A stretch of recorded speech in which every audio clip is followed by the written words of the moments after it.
Hello children, मैं नीलम आप सबका अपने चैनल मोर एजुकेशन में स्वागत करती हूँ।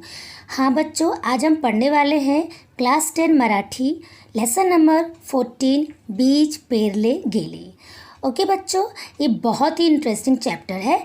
इसे चंदू बोर्डे जी ने लिखा है। ये क्रिकेट के बड़े शौकीन थे। आपको पता है कि इन्होंने ये लेसन लिखा क्यों है? ये अपने जीवन की कुछ बातों को यहाँ पे इन्होंने शेयर किया है। और इस लेसन का मतलब पहले समझ लेते हैं कि इसका मतलब क्या है।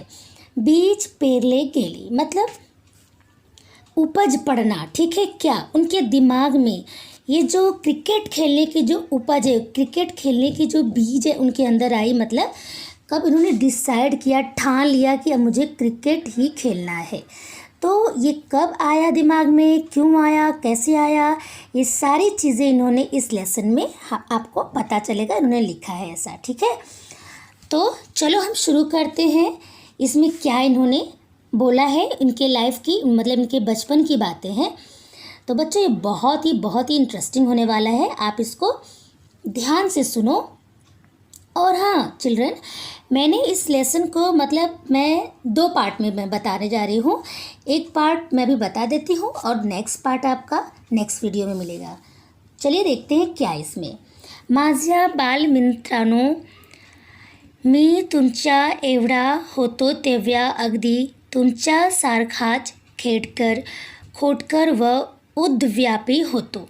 ये बोल रहे हैं कि मतलब मेरे बाल मित्र, मेरे मतलब ये बोल रहे हैं बच्चों, जैसे कि तुम लोग हो ना, जैसे इनके यहाँ पे कहने का मतलब ये है, जैसे कैसे आप लोग खेलने कूदने में बहुत मतलब आपको मज़ा आता है। और तो वैसे ही मैं भी था बचपन में, बहुत उपद्रवी था, मतलब बड़ा ही खुराफात करता रहता था, कुछ न कुछ मैं करता रहता था, ठीक है। बहुत शरारतें करते रहते थे ये। तो उन्होंने ऐसा बोला है पहली लाइन में। माझा जन्म पुण्यातच एका गरीब कुटुंबात झाला। माझे वडील त्यावेळेस पोलीस शाखेमध्ये तुटपुंजा पगारावर नौकरी करत होते। ये बोल रहे हैं कि मेरा जन्म एक गरीब परिवार में हुआ था। पुणे के एक गरीब, पुणे एक जो आपको पता है ना, महाराष्ट्र में एक डिस्ट्रिक्ट है, तो पुणे में एक गरीब परिवार में हुआ था। और मेरे जो पापा है ना, वो उनका मतलब जो बहुत ही सैलरी उनकी बड़ी कम थी, ठीक है। तुटपुंजा पगारावर, आपको पता है ना इसका मतलब, बहुत कम सैलरी थी उनकी। और पुलिस की नौकरी थी, बहुत कम उनकी, उनको मतलब सैलरी, तनख्वाह मिलता था। तेव्हा साहजिकच गरीब कुटुंबाच्या वाट्याला येणारे सारे कष्ट व दुखे आम्ही भोगत होतो। जैसा बच्चों आपको पता है कि बहुत ज़्यादा गरीब लोग को क्या क्या फेस करना पड़ता है, बहुत सारी प्रॉब्लम्स उनको गरीबी में फेस करना पड़ता है। कभी कुछ चीज़ें मिलती हैं, कभी नहीं मिलती हैं, कभी किसी चीज़ के लिए बहुत तरसना होता है, बच्चों को खिलौने के लिए तरसना होता है। तो ये सारी चीज़ इन्होंने फेस किया था, ये सारी चीज़ भोगत हो तो मतलब एक्सपीरियंस किया था इन्होंने, ठीक है, इसको झेला था इन्होंने। अशा परिस्थितीत वडिलांना आम्हा मुलांसाठी खिळली विकत घेणे शक्यच नव्हते।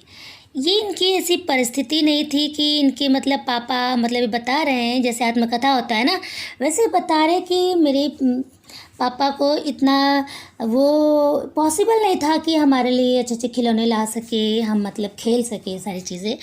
दुसऱ्या मुलांच्या हातात खेळली पाहून आम्हाला त्यांचा हेवा वाटत असे। दूसरे लड़के लोग खूब खेलते रहते, दूसरे बच्चे लोग खेलते रहते थे, तो मतलब इनके पास वो कैपेसिटी नहीं थी इनके डैडी के पास कि बच्चों को अपने खिलौने ला सके। तरी पण गल्लीतील मुलांना जमा करून उन्हात तान्हात वटी दांडू खेळणे। ओके, देखो बच्चों, जब इनको खिलौने नहीं मिलते थे ये तरसते रहते थे, इनका बहुत मन होता था कि काश मेरे पास भी होता। तो कुछ खिलौने नहीं थे इनके पास, तो ये क्या करते थे पता था? गली के बच्चों को इकट्ठा कर लिया करते थे, ठीक है। गली के बच्चों को इकट्ठा कर लिया करते थे और उसमें दुनिया भर के अलग अलग खेल खेलना चालू करते थे। जैसे क्या पता है, पतंग उडवणे, कधीमधी कॅम्पमधील कॅनॉलमध्ये चोरून पोहणे, कैऱ्या पेरू पाडून त्यांचा यथेच्छ स्वाद घेणे, घरात जळणासाठी आलेल्या लाकडांतूनच बट व स्टंट तयार करणे व कुठून तरी जुना पुराणा बॉल पैदा करून क्रिकेट खेळणे असा माझा दिवसभराचा कार्यक्रम असायचा। देखो थोड़ा लंबा सेंटेंस है, आप इसको ध्यान से समझना। ये बोल रहे हैं कि हम गली के बच्चों को इकट्ठा कर लेते थे और उसमें कभी अलग अलग खेल खेलते थे। खेल का नाम है ये उन्हा तान्हा तो वट्टी दांडू खेलने। वो कभी कभी गिल्ली डंडा खेलते थे, पतंग उड़ाते थे और कभी कभी क्या करते थे, जब जैसे कि ये जो उनके पापा पुलिस में काम करते थे तो ये सब कैंप लगा के रहते हैं, तो कैंप के बीच में कैंप के जो कैनाल में ये लोग बीच बीच में झांकते रहते थे, खेलते रहते थे। और उधर आसपास जो भी पेड़ रहा होगा, कैरी, पेरू, ये जैसे मतलब पेरू तो पता है ना आप लोग को, फ्रूट वो जो है पेरू और आम, ये सब चीज़ ये तोड़ के खाते थे और स्वाद भर के जीभ भर के खाते थे। खाकर क्या करते थे, एकदम मतलब खुश, उसमें ही खुशी वो अपना मतलब उनके पास खिलौना नहीं तो क्या हुआ, उन्होंने खुशियाँ उसमें ही ढूंढ ली थी, खेलते रहते थे और खाने पीने को भी मिल जाता था उसमें। और उनके पास बैट बॉल ये सब तो था नहीं कि खरीद सके, तो जो आग मतलब पहले के ज़माने में और आज भी गांव में चूल्हे पर खाना बनता है, चूल्हे में तो लकड़ी यूज़ करते हैं, तो लकड़ी का वो बैट बना लेते थे। जो घर में चूल्हे पे खाना बनाने के लिए लकड़ी आता था उसका वो बैट बना लेते थे। और कहीं से भी जुना पुराना कहीं से भी इधर उधर पड़ा पुराना बॉल पैदा कर लेते थे, जैसे किसी का बॉल कहीं से आ गया रहता है तो जमा किए रहते थे, या वो खुद ही किसी चीज़ को ऐसे इकट्ठा करके बना लेते थे, बॉल कैसे भी पैदा कर लेते थे। ठीक है, तो इस तरह से वो खेलते रहते थे, उनको अपना ये जुगाड़ कर लेते थे। संध्याकाळी घरी येईपर्यंत माझ्याबद्दल बऱ्याच तक्रारी आईच्या कानावर आलेल्या असायच्या। तो पता है क्या हुआ फिर, क्या होता था, शाम को ये जब घर पे आते थे तो इनकी मम्मी का कान भरा गया रहता था, मतलब इनकी मम्मी को ये बताया गया रहता था कि आपका बेटा ये किया वो किया, ये काम बिगाड़ दिया वो काम बिगाड़ दिया, ऐसा मतलब बहुत सारा कंप्लेन इनका रहता था। ठीक है, तो फिर दिवसभराच्या खेळाने भूक तर खूपच लागलेली असायची। दिनभर खेलने के बाद उनको खूब भूक लगी रहती थी। ठीक है, घरात पाऊल ठेवतो न ठेवतो तोच पाठीवर धम्मक लाडू व चापट पोण्याचा यथेच्छ वर्षाव व्हायचा। पता है तो क्या होता था, दिन भर खेलने के बाद उनको भूख भी लगी रहती थी, घर पे आते थे तो पहले तो उनको ज़ोरदार पंच मिलता था, मुक्का मिलता था पीठ पे, और थप्पड़ भी लगता था, उनकी माँ को मारती थी। ठीक है, क्योंकि पूरी कंप्लेन सुन के उनका दिमाग ख़राब हो गया रहता था कि ये क्या क्या करता रहता है, तो मार पड़ती थी। मग मी घरात एका कोपऱ्यात जाऊन रडत बसायचा, घर के किसी कोने में जाता था और जाके वहाँ पे बैठ के रो लेता था। ऐसा ये लेखक बता रहे हैं, अपने जीवन की बात बता रहे हैं, बचपन की बात बता रहे हैं। ठीक है, अभी आप सुनो ध्यान से, और उनके मन में क्रिकेट खेलना कब आता है अभी आपको आगे पता चलेगा। तिथेच झोप लगायची आणि जाग यायची ती आईच्या प्रेमळ कुशीत। और पता है, और जब ये सो जाते थे, सो के जब उठते थे ना तो अपने आप को अपनी माँ की गोद में पाते थे। ठीक है, आपको पता है कि माँ मारती तो है लेकिन बाद में बहुत प्यार करती है, बहुत ज़्यादा प्यार करती है। फिर प्यार जब करती है तो बड़ा मज़ा आता है कि वाह इतना प्यार तो मतलब अच्छा है, ऐसे मार खाने के बाद इतना ज़्यादा प्यार मिल रहा है कि नहीं। आप लोग तो अभी बच्चे ही हो, आपको भी कभी मार पडती होगी। नंतर माझ्या वडिलांची बदली वडगावला झाली, त्याचा परिणाम असा झाला की मला व माझ्या थोरल्या भावाला शाळेसाठी पुण्यातच काकांकडे राहावे लागले। तो बच्चे यहाँ ध्यान से सुनना, बाद में क्या होता है, वडी ध्यान रखना उनके डैडी का, ठीक है, बदली हो जाता है, मतलब ट्रांसफ़र हो जाता है किस गांव में, वड गांव में उनका मतलब ट्रांसफ़र हो जाता है तो फिर उनको वहाँ से छोड़ के जाना पड़ता है। क्या इसका परिणाम क्या होता है आपको मालूम है, कि बोल रहे हैं कि इसका परिणाम ये होता है कि मुझे जो है पढ़ाई के लिए पूना में ही रहना पड़ता है अपने काका के पास, काकांकड़ी, ओके ध्यान रखना, काका के पास रहना पड़ता है। तो क्या होता है त्या वेडेस, हाँ, तो उनके जो मी अधा नौ उस समय पता है उनका लगभग 9 या 10 साल के रहते हैं वो लेखक बता रहे। तब मैं उसमें 9 या 10 साल का था जब मतलब ऐसा हुआ, पापा का ट्रांसफ़र हो गया। त्या लहान वयात आई वडिलांपासून दूर राहणे माझ्या जीवावर यही, मतलब मम्मी पापा से दूर रहना बहुत मुश्किल काम था कि मम्मी पापा उनको चाचा के पास छोड़ के उनको जाना था जहाँ पापा का उनका बदली हुआ था। लेकिन अभी काका के पास बिना मम्मी डैडी के रहना कितना मुश्किल है। तो आप भी सोचो कैसा कितना रोना आता है ना। तो खूप रडायता यायचे, खूप रोते थे पण त्याचा काही उपयोग व्हायचा नाही। इसका कुछ मतलब नहीं, कितना भी रो के कोई मतलब कुछ फरक नहीं पड़ता था। ठीक है, हट्टी करून बघितला पण व्यर्थ। आम्हाला सोडून जाणे आई वडिलांच्याही जीवावर आले होते। खूब हट करता था मैं, पर कुछ भी फ़र्क नहीं पड़ता था, सब बेकार जाता था। In well you can say, एकदम बेकार होता था। मेरे ज़िद करने का कोई मतलब नहीं होता था, मेरी कोई सुनवाई नहीं होती थी। और मम्मी पापा को भी ये बहुत तकलीफ़ होती थी, वो भी बड़े मुश्किल से मुझे मतलब छोड़ के उनको जाना पड़ता है दूसरी जगह। परंतु मुलाने चांगले शिकावे, मोठा ऑफिसर व्हावे व घराण्याचे नाव उज्ज्वल करावे या उद्देशाने त्यांनी कसेबसे मन घट्ट करून आमचा निरोप घेतला। पर पता है क्या है कि इसकी वजह से जो पापा मम्मी हैं वो क्या सोचते थे कि मेरा बेटा पढ़ेगा लिखेगा तो अच्छा आदमी बनेगा, अच्छा इंसान बनेगा, ये समझ के मतलब ये हम लोग को ऐसा बाय बाय करके चले जाते हैं, छोड़ के चले जाते हैं। त्यानंतर माझ्या आयुष्याला एक निराळीच वळण लागले। माझे चुलते पुण्याच्या YMCA च्या कंपाउंडमध्ये राहत असत। अब यहाँ से थोड़ा इंटरेस्टिंग बनेगा, ठीक है। अभी रोना धोना बंद, अब यहाँ पे देखिए। अब उनकी ज़िंदगी में जो है बोल रहे हैं, इसके बाद मेरी ज़िंदगी में एक बहुत बड़ा टर्न आता है, ठीक। बहुत बड़ा टर्न आया, बहुत बड़ा मतलब एक परिवर्तन होता है ज़िंदगी में। माझे चुलते पुण्याच्या, बोल रहे चुलते मतलब अंकल, ओके। उनके चाचा का जो है पुणे में, ठीक है, उनके जो चाचा हैं पुणे में क्या YMCA, उसके ये एक ऑर्गेनाइजेशन हुआ करता है था। तो उसके वो क्या थे ये उस कंपाउंड के मतलब उस कंपाउंड में वो रहते थे, ठीक है। वो ऐसा कंपाउंड था, बताती हूँ। ही संस्था खेळाकरिता प्रसिद्ध असल्या कारणाने बरेच लोक या संस्थेचे सभासद होते। तो ये जो है ना क्या है कि ये ऐसा संस्था रहता था ना कि थोड़े अमीर लोग जो है इसके मेंबर हुआ करते थे, ठीक है। रोज सकाळ संध्याकाळ जाना जसे जमेल त्याप्रमाणे ते खेळायला येत असत। और सुबह शाम जैसा टाइम मिलता था कि वहाँ पे खेला करते थे, ठीक है।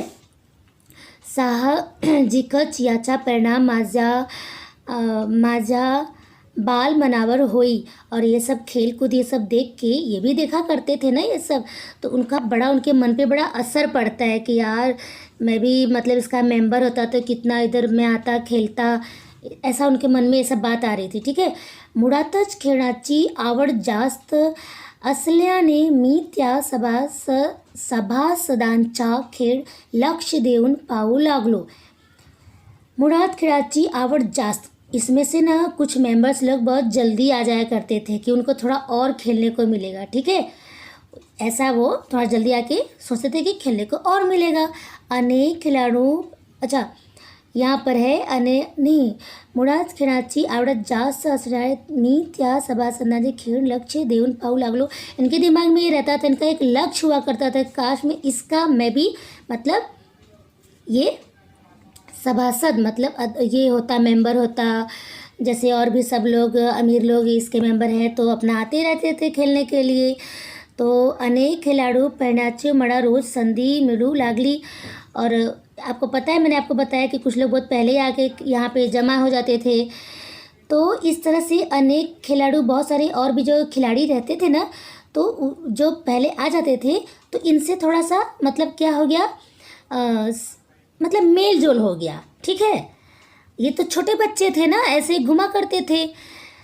शाळा सुटली ना सुटली तोच धावत येऊन मी प्रथम ग्राउंडवर हजर होत असे।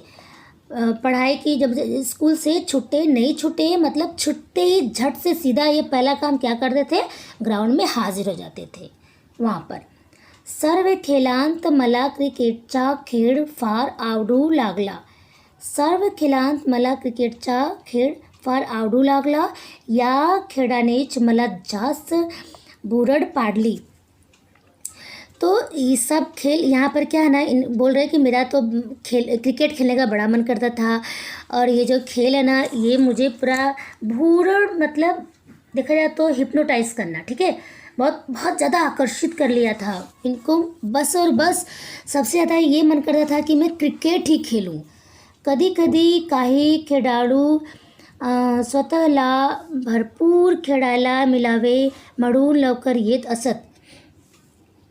कोई कोई जो खिलाड़ी रहते थे ना, इनको मतलब ना खेलने को बहुत मिल जाता था। कैसे मालूम है, कोडी नाही असे पाहून ते मड़ा चेंडू फेंकायता बोलबो। जो जल्दी आगे रहते थे तो इनको क्या बोलते थे, तो सारे खिलाड़ी नहीं रहते थे ना, तो इनको बोलते थे बॉल फेंकने के लिए। छोटे बच्चों को कुछ भी कहो तो उनको तो बड़ा एक्साइटमेंट होता रही, या मुझे तो ये करने को बोल दिए, बहुत मज़ा आता था उनको, ये काम करने में बहुत मज़ा आता था।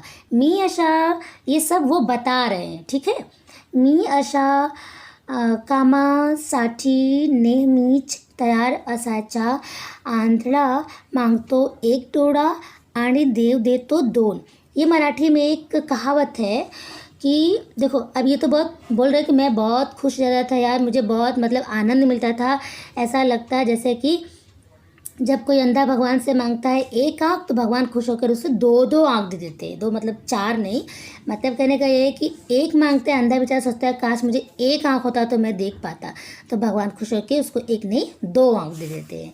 तो ये उनकी लाइफ में उनको लगता था कि ऐसा हो जाता था, यार मैं तो यहाँ बस इधर उधर से देखता था ग्राउंड में, ये तो मुझे बॉल फेंकने को ही बोल दिया। तो इनको बड़ा मज़ा आता था। या संधीचा पुरेपूर फायदा घेऊन मी अधिक उत्साहाने आणि आनंदाने जितक्या जोरात बॉल टाकता येईल। अब इनको चलो इस तरह से इनकी मतलब संधि जाती थी, मेल जोल हो जाता था, और ये जो बॉल को इतना एक्साइट होके खूब ज़ोर ज़ोर से फेंका करते थे। तितक्या जोरात तो टाकून सभासदांची दांडी उडवण्याचा प्रयत्न करत असे। माझा उत्साह पाहून मला ये आउट करने के, ये सोचते थे कि मैं मतलब इसको आउट कर दूं, इतना एक्साइट हो जाते थे वो। माझा उत्साह पाहून मला उत्तेजन मिळावे आणि त्यांनाही खेळायला मिळावे म्हणून ते देखील मुद्दाम आउट होत। देखो बच्चों, मुद्दाम का मतलब होता है जानबूझकर, ठीक है। इनको खेलता हुआ देखकर कुछ खिलाड़ी लोग क्या करते थे, इनको खुश होने के लिए, इनका हौसला बढ़ाने के लिए कि बच्चा कितना मतलब प्रयत्न कर रहा है, इनको खुश करने के लिए वो जानबूझकर आउट हो जाते थे कुछ लोग जो है। तो इनको बड़ा मजा आता था। तेव्हा माझी छाती आनंदाने फुगत असे आणि मी अधिक जोराने चेंडू फेकत असे। उनको बहुत खुशी के मारे एकदम, जैसे बोलते हैं ना छाती फूल जाना, मतलब एकदम प्रफुल्लित हो जाते थे, खुश हो जाते थे एकदम, ओके, कि मैं बहुत अच्छे से खेल रहा हूँ, बहुत ज़ोर ज़ोर से मैं गेंद फेंक रहा हूँ। मात्र जेव्हा इतर सभासद येत तेव्हा नाईलाजाने त्यांना बॉल द्यावा लागे, ठीक है। अब क्या होता था पता है कि अब धीरे धीरे सब बाद में सब जब आ जाते थे और भी प्लेयर्स, तो इनका ख़त्म टाइम, तो ये उदास नहीं हुआ करते थे।